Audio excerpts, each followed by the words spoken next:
अभी जो candidate announce हुआ है समाजवादी पार्टी का, वो अनाउंसमेंट के साथ ही उसका रिजल्ट भी निकल आया है। क्योंकि एक तो वो आउटसाइडर हैं, दूसरा समाजवादी पार्टी के पास कोई मुद्दा नहीं है। अखिलेश जी 3 जिले के मुख्यमंत्री थे, 3 जिलों में ही सारा विकास उन्होंने किया। सैफई को स्विट्जरलैंड बनाना चाहते थे। एक एक्सप्रेसवे है जिसके बारे में लगातार वो बात करते हैं कि मैंने एक्सप्रेसवे बनाया। वो एक्चुअली एक्सप्रेसवे नहीं बनाया, वो अपने घर जाने का रास्ता। जनता ने उनको घर जाने का रास्ता जो उन्होंने बनाया था, उसी रास्ते पे साइकिल चलाते हुए अपने घर चले। मोदी जी ने बताया इस देश में सिर्फ 4 जातियां हैं, एक गरीब है, एक किसान है, एक युवा है, एक महिला है। मैं सौभाग्यशाली हूँ कि ऐसे महान दल में काम कर रहा हूँ, कि ऐसे अवसर मुझे मिलते हैं। कश्मीर में हमने लाल चौक की छाती पे खड़े होकर 2 घंटे भाषण दिया, भारत माता की जय की। कश्मीर हमारा है, इस बात को हम अंडरलाइन करने गए थे, पूरे दुनिया को बताने गए थे कि अब कश्मीर सुरक्षित है। तो भारत माता की जय बोलने वाले लोग हैं। जब कभी कहीं बाढ़ आती है तो सबसे पहले वहाँ युवा मोर्चा का कार्यकर्ता पहुंच जाता है। ये हिंदुस्तान है, यहाँ हिंदू रहते हैं, और हिंदू के सबसे बड़े मान्यता जिसको है, सबसे बड़े हमारे प्रभु जो हैं, उनका मंदिर बनाना, इससे बड़ा काम कुछ हो नहीं सकता था। रामराज की स्थापना अब शुरू हो गई है। रामराज बहुत जल्दी इस देश में स्थापित होगा और नरेंद्र मोदी जी के नेतृत्व में होगा। नमस्कार, मैं हूं विशाल सिंह, आप देख रहे हैं गोंडा पोस्ट। हमारे साथ आज एक ऐसी शख्सियत मौजूद है जिनसे बातचीत करेंगे, लेकिन उससे पहले हम बता दें कि उस शख्सियत ने अपने नेतृत्व में इतिहास में पहली बार जम्मू के श्रीनगर के लाल चौक पर भारतीय जनता पार्टी के नेतृत्व में और वहां के युवाओं को लेकर एक जनसभा का आयोजन किया था, और वहां से लगभग 200 किलोमीटर की बाइक रैली निकाली थी, और दूरी तय करते हुए लाल चौक श्रीनगर से लद्दाख के लाल चौक तक वो रैली निकाली। सफल आयोजन हुआ और भारतीय जनता पार्टी का एक बहुत बड़ा जनसभा का आयोजन वहां पर किया गया। उस शख्सियत का नाम है वैभव सिंह, और उनका पद है भारतीय जनता पार्टी में बतौर राष्ट्रीय महामंत्री युवा मोर्चा। चूंकि चुनाव का मौसम चल रहा है तो कुछ चुनावी बात भी उनसे करेंगे। सबसे पहले तो उनका स्वागत करते हैं गोंडा पोस्ट पर। बहुत बहुत स्वागत है वैभव जी आपका। धन्यवाद। सबसे पहले चुनावी मौसम, चूंकि चुनावी साल चल रहा है, सभी ने कमर कस ली है, और समाजवादी पार्टी ने श्रेया वर्मा, एक युवा चेहरा, यहां पर उतार दिया है। कैसे देख रहे हैं इस चुनाव मूड को?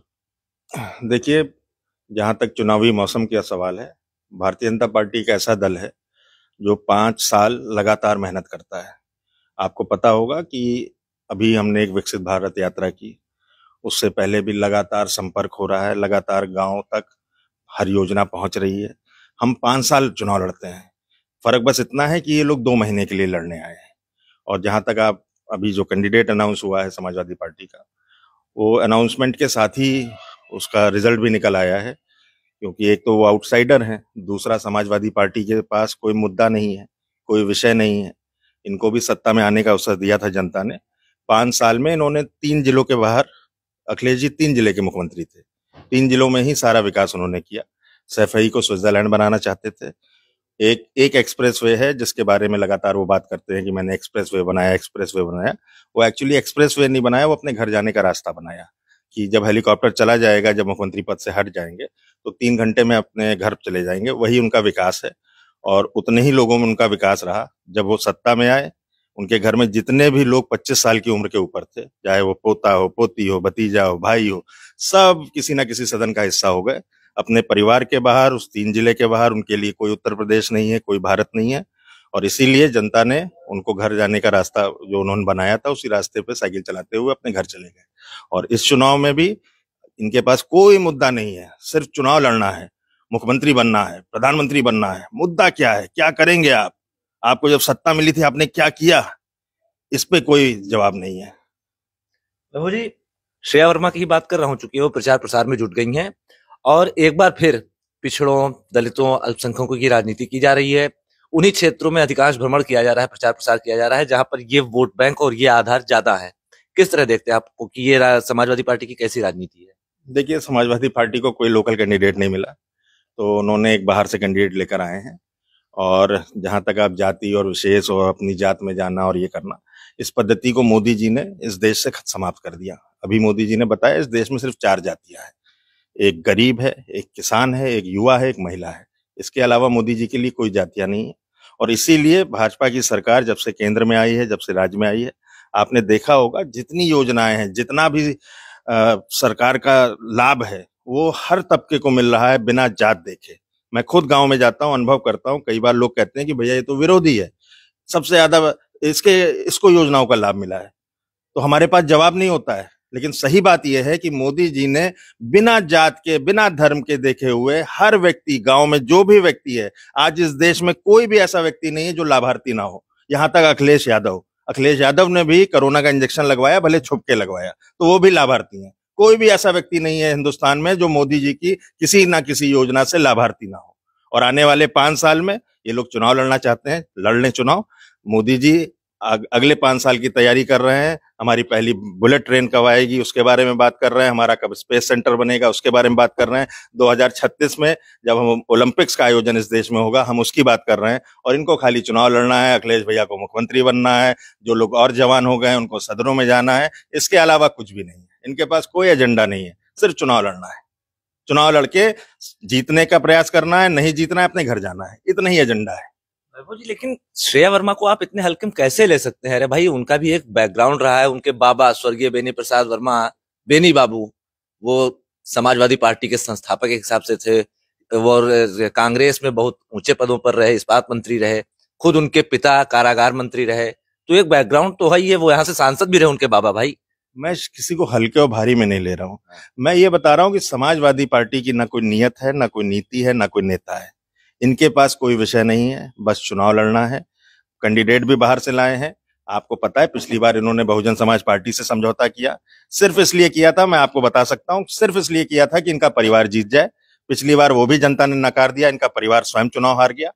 इस बार भी इनके परिवार में, क्योंकि परिवार के अलावा कुछ देख नहीं पाते हैं, जितने लोग हैं उनको सबको लड़ाएंगे, प्रयास करेंगे कि कांग्रेस से समझौता हो जाए, जिससे हो सके हो जाए, किसी तरह परिवार जीत जाए। वो भी नहीं जीतने वाला है। भारतीय जनता पार्टी की स्पष्ट बहुमत की सरकार बनेगी और इस बार 80 में से 80 सीटें एनडीए को मिलेंगी। उत्तर प्रदेश ने ये तय कर लिया, उत्तर प्रदेश की जनता ने तय कर लिया है।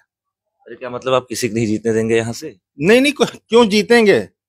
सांसद क्यों बनना है? क्या करेंगे आप बन के? विषय क्या है? क्या करेंगे आप? आपको जब अवसर मिला था, 60 साल इस देश को में कांग्रेस का शासन रहा, उन्होंने क्या किया? आज हर चीज दोगुनी हो गई 10 ही साल में। अगर ये पहले हो गई होती तो देश कहां से कहां पहुंच गया होता। विकसित भारत की बात करने की हैसियत है इनकी? किसी पार्टी ने आपने सुना कि विकसित भारत की बात करता हो? ये सिर्फ नरेंद्र दामोदर दास मोदी में यह हैसियत है कि वो विकसित भारत की बात करते हैं और इस देश को 47 में विकसित भारत बना जाएंगे। अच्छा, वहीं अब जो राजनीति चल रही है, राहुल गांधी ने बता ही दिया कि हम इतनी सीटों पर लड़ेंगे, साफ हो गया। अखिलेश यादव लगातार ये जो पीडीए कहा जा रहा है, दलित, पिछड़ा, अल्पसंख्यक, तो जो इन लोग की राजनीति चल रही है, ऐसी जातिगत राजनीति, जातिगत जनगणना की भी बात करते हैं। क्या लगता है कि इस चुनाव में ये मुद्दा कितना भारी पड़ेगा या जनता किस तरह देखेगी इसको? देखिए, 2014, 2017, 2019, 2022 और अब 2024, ये सारे चुनाव इसीलिए हार गए क्योंकि इनके पास जात के अलावा, धर्म के अलावा कोई बात नहीं करने को। ये हमेशा जातिगत जनगणना की बात करते हैं, ये हमेशा पीडीए की बात करते हैं। ये भारतवासियों की क्यों नहीं बात करते हैं? ये सभी की बात क्यों नहीं करते हैं? इनको सिर्फ एक सेगमेंट का वोट क्यों चाहिए? क्यों नहीं ये सबकी बात करते हैं? भारतीय जनता पार्टी आज देश में शासन कर रही है। मोदी जी ने कभी 1 अरब 25 करोड़ के नीचे की बात की है? कभी हमने ये बात की है कि हम इस पीडीए के लिए काम करेंगे या जीडीए के लिए काम करेंगे? ये क्यों नहीं पूरे समाज की बात करते हैं? ये समाज को बांट के राजनीति क्यों करना चाहते हैं? इसका जवाब दें पहले। जब ये सत्ता में थे उन्होंने क्या किया, इसका हिसाब दें पहले। आज हम रिपोर्ट कार्ड दे रहे हैं, आज 5 साल का रिपोर्ट कार्ड है जनता के पास। नरेंद्र मोदी ने क्या किया उसका, हर दिन नरेंद्र मोदी ने क्या किया उसका हिसाब है। हर दिन हर पल नरेंद्र मोदी ने क्या किया उसका हिसाब है। योगी आदित्यनाथ इस प्रदेश में जब से मुख्यमंत्री बने हैं, हर दिन क्या हुआ उसका हिसाब है हमारे पास। इनके पास कोई हिसाब है? क्या किया था इन्होंने जब सत्ता में थे? क्या किया था? कभी इनसे भी पूछिए। खाली ये सेगमेंट बांट के, जात में बांट के इस देश में राज करना चाहते हैं। हर दिन का तो हिसाब है आपके पास, लेकिन गोंडा की जनता कहती है कि यहाँ सांसद जो चुन जाते हैं गोंडा से, वो फिर वह तभी दिखाई देते हैं जब चुनाव करीब आ जाता है तब। इस पर क्या कहेंगे? देखिए, भारतीय जनता पार्टी के सांसद हैं और दूसरी टर्म है सांसद। अब किसी के बारे में व्यक्तिगत टिप्पणी करना तो बहुत कठिन है, लेकिन भारतीय जनता पार्टी ने जो काम किया है उसका हिसाब मैं दे रहा हूं आपको।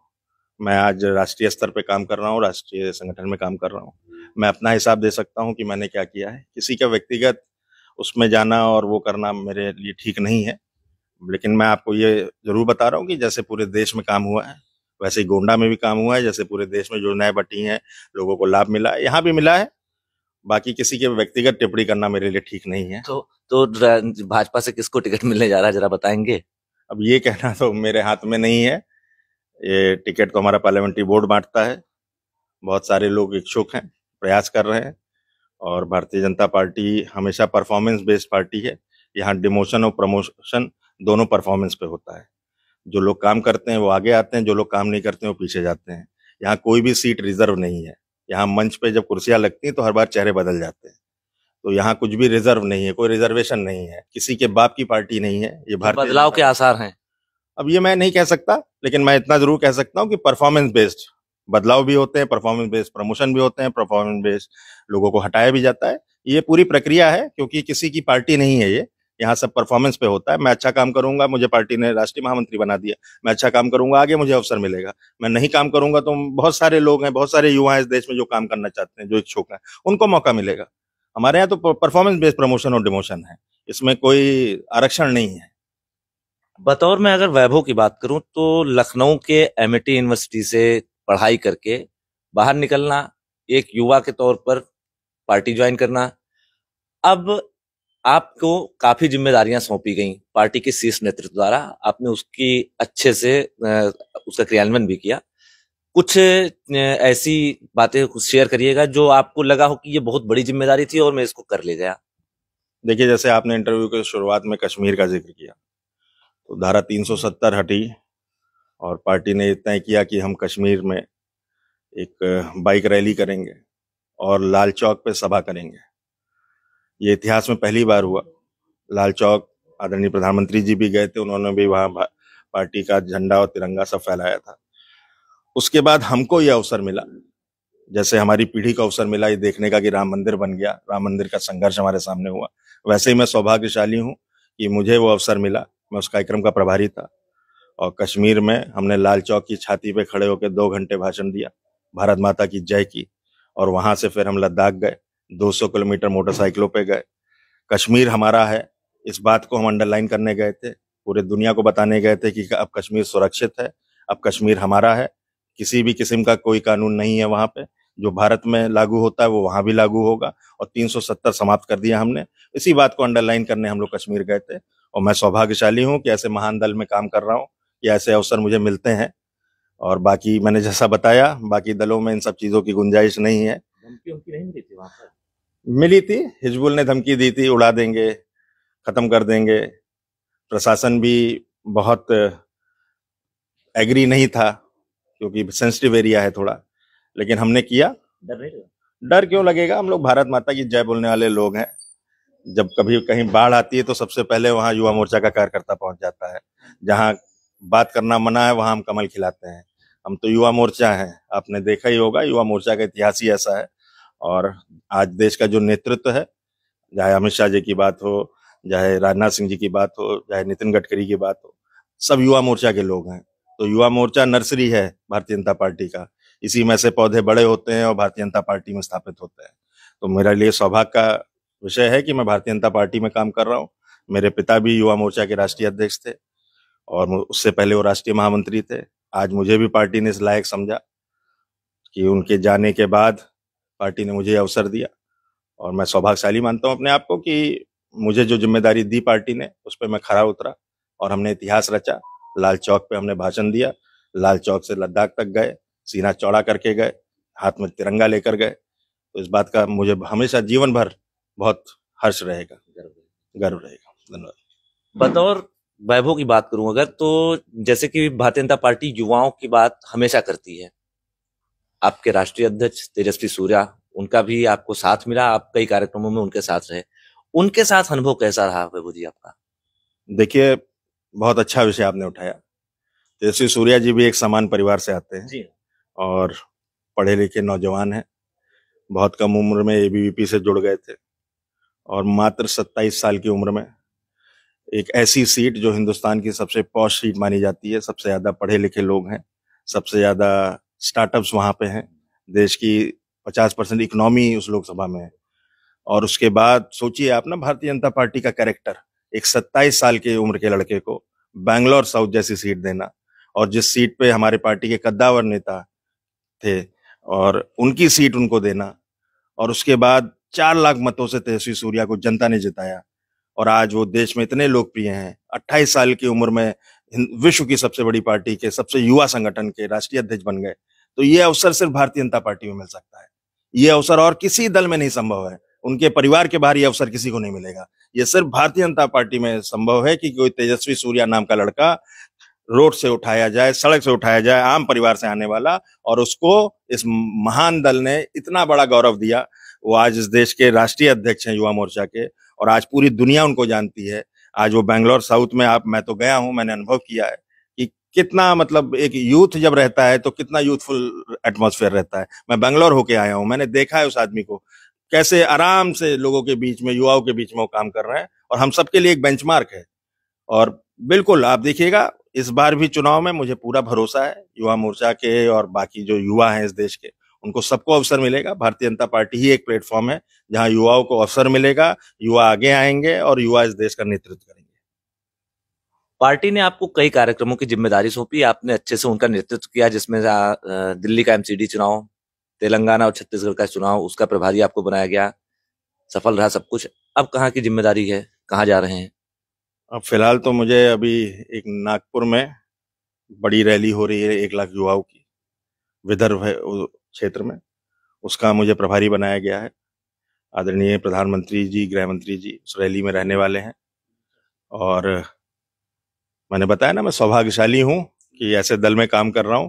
पूरे देश में काम करने का अवसर मिल रहा है, और नागपुर में हम 4 तारीख को इतिहास रचेंगे। 1 लाख युवा खाली महाराष्ट्र का, विदर्भ क्षेत्र का इकट्ठा होगा, और हम देश को एक नई दिशा आने वाले कल में इस देश के युवा देने जा रहे हैं। और नागपुर में एक ऐतिहासिक रैली हम करेंगे 4 मार्च को। बगल में राम मंदिर कितना बड़ा फैक्टर पड़ेगा? देखिए, राम मंदिर खाली भारतीय जनता पार्टी या वैभव सिंह या किसी का विषय नहीं था, इस देश की अस्मिता का विषय था। ये हिंदुस्तान है, ये हिंदुस्तान है, यहाँ हिंदू रहते हैं, और हिंदू के सबसे बड़े मान्यता जिसको है, सबसे बड़े हमारे प्रभु जो हैं, उनका मंदिर बनाना, इससे बड़ा काम कुछ हो नहीं सकता था। मैंने बताया ना, हम सब सौभाग्यशाली हैं कि हमारे जीवन काल में हमने राम मंदिर का संघर्ष भी देखा, राम मंदिर बनते हुए भी देखा, और अब हम सबको अवसर है उस दिव्य और भव्य राम मंदिर में जाके दर्शन करने का। हमारे प्रभु राम विराज गए, राम राज की स्थापना अब शुरू हो गई है। राम राज बहुत जल्दी इस देश में स्थापित होगा, और नरेंद्र मोदी जी के नेतृत्व में होगा। आज ये विश्वास खाली मुझे नहीं है, खाली देश की जनता को नहीं है, आज विदेश के, पूरे दुनिया के लोग, अभी प्रधानमंत्री जी ने बताया कि उनके पास ऑलरेडी अक्टूबर तक के निमंत्रण है, अक्टूबर तक के बतौर प्रधानमंत्री निमंत्रण है। तो जितना विश्वास भारत के लोगों को है कि वो प्रधानमंत्री बनने जा रहे हैं तीसरी बार, उससे ज्यादा विश्वास विदेश में लोगों को है कि वो प्रधानमंत्री बनने जा रहे हैं भारतवर्ष के। आखिरी सवाल, मौका मिला तो चुनाव लड़ेंगे? बिल्कुल लड़ेंगे, और जो भी पार्टी अवसर देगी उस पर खरा उतरेंगे। और ये मैं, अगर मुझे पार्टी अवसर देगी तो बिल्कुल 100% लड़ूंगा, और इस क्षेत्र के, इस देवीपाटन मंडल के लोगों का और युवाओं का जितना भी मुझसे संभव होगा, जो मेरे हाथ में होगा, वो सब करूंगा। मैं यहीं का हूँ, गोंडा का ही रहने वाला हूँ, और गोंडा के लोग मेरे लिए सबसे प्रायोरिटी पे हैं। और जो भी मुझे जब भी पार्टी जिम्मेदारी देगी उसका निर्वहन करूंगा, और अपने लोगों को आगे बढ़ाने का काम करूंगा। तो ये थे हमारे साथ भारतीय जनता पार्टी के युवा मोर्चा के राष्ट्रीय महामंत्री वैभव सिंह जी, जिनका साफ तौर पर यह भी कहना है कि अगर पार्टी उनको जिम्मेदारी 2024 के लोकसभा चुनाव में गोंडा से देती है तो वो यहां से चुनाव भी लड़ेंगे और जीत कर संसद तक जाएंगे।